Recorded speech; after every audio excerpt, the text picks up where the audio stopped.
Hello प्यारे बच्चों, मेरे चैनल में आप सभी का स्वागत है। और हम पहले पाठ का अभ्यास कार्य और प्रश्नोत्तर करेंगे। तो पहले है प्रश्नों के उत्तर दो, और ये हैं कुछ मौखिक प्रश्न। तो पहले हम मौखिक प्रश्न कर लेते हैं। प्रश्न का है, बच्चे क्या क्या करने की बात कर रहे हैं। बच्चे बता रहे हैं कि वे अपनी धुन के सच्चे हैं, अपना पथ कभी नहीं छोड़ेंगे और साहस से काम लेंगे।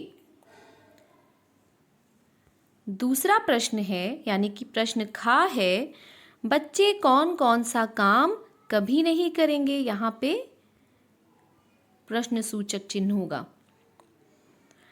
बच्चे भय से अपना रास्ता कभी नहीं छोड़ेंगे और अपना प्रण कभी नहीं तोड़ेंगे। तो आपको इनको लिखने से पहले ऊपर लिखना है पाठ 1 और पाठ का नाम, भारत का ध्वज फहराएंगे। इसके बाद है लिखित प्रश्न। लिखित प्रश्न में प्रश्न का है, बच्चे किसका जयगान करेंगे। उत्तर है, बच्चे जननी का जयगान करेंगे। प्रश्न खा है, हिम्मत से नाता जोड़ने का क्या अर्थ है। तो हिम्मत से नाता जोड़ने का इसका अर्थ है कि बच्चे साहस से काम लेंगे। कविता से बच्चों के बारे में क्या पता चलता है। बच्चों के बारे में पता चलता है कि बच्चे साहसी, निडर और देश प्रेमी हैं। दूसरा अभ्यास है, कविता की पंक्तियां पूरी करो। यहाँ पे कुछ शब्द आपको दिए हैं, बीच के कुछ शब्द नहीं दिए हैं, वो आपको लिखने हैं।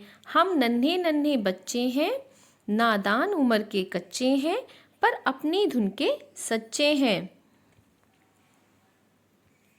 हम भय से कभी न डोलेंगे, अपनी ताकत को तोलेंगे, साहस की बोली बोलेंगे। हम हिमगिरी पर चढ़ जाएंगे, भारत का ध्वज फहराएंगे। तो इस तरह से आपको ये पंक्तियां पूरी करनी है। फिर है भाषा बोध। इसमें आपको दिया गया है, शब्दों को समान अर्थ वाले शब्दों से मिलाओ। ध्वज का अर्थ क्या होता है। ध्वज का अर्थ होता है पताका, तो आपको इससे मिलाना है। गिरी का अर्थ होता है पहाड़। हिम का अर्थ होता है बर्फ। पथ का अर्थ होता है रास्ता। जननी का अर्थ होता है माँ, और प्रण का अर्थ होता है प्रतिज्ञा। फिर है, शब्द के समान तुक वाले दो दो शब्द लिखो। समान तुक वाले शब्द वो होते हैं जिनमें एक जैसी आवाज आती है, जिन्हें इंग्लिश में राइमिंग वर्ड्स भी कहते हैं। तो धुन का समान तुक शब्द होगा बुन और सुन। नाता का समान तुक मैंने लिखा है माता और छाता। भय का समान तुक होगा जय और लय। बोली का समान तुक गोली और होली। जोड़ना का मोड़ना तोड़ना।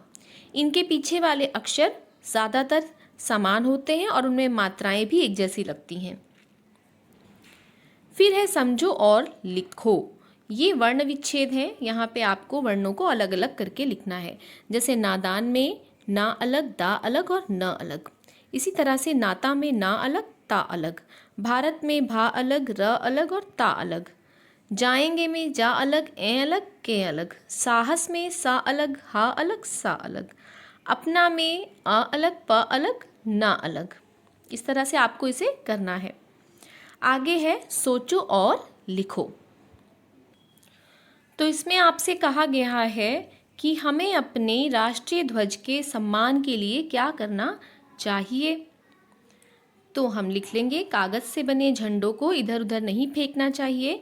किसी अन्य ध्वज को राष्ट्रीय ध्वज से ऊंचे स्थान पर नहीं लगाना चाहिए। राष्ट्रीय ध्वज को फहराने के नियमों का पालन करना चाहिए। इसके अलावा बहुत से ही नियम हैं जिनका हमें पालन करना चाहिए। आपको वो सारे नियम पता करने हैं और कमेंट बॉक्स में कमेंट करना है। So thanks for watching.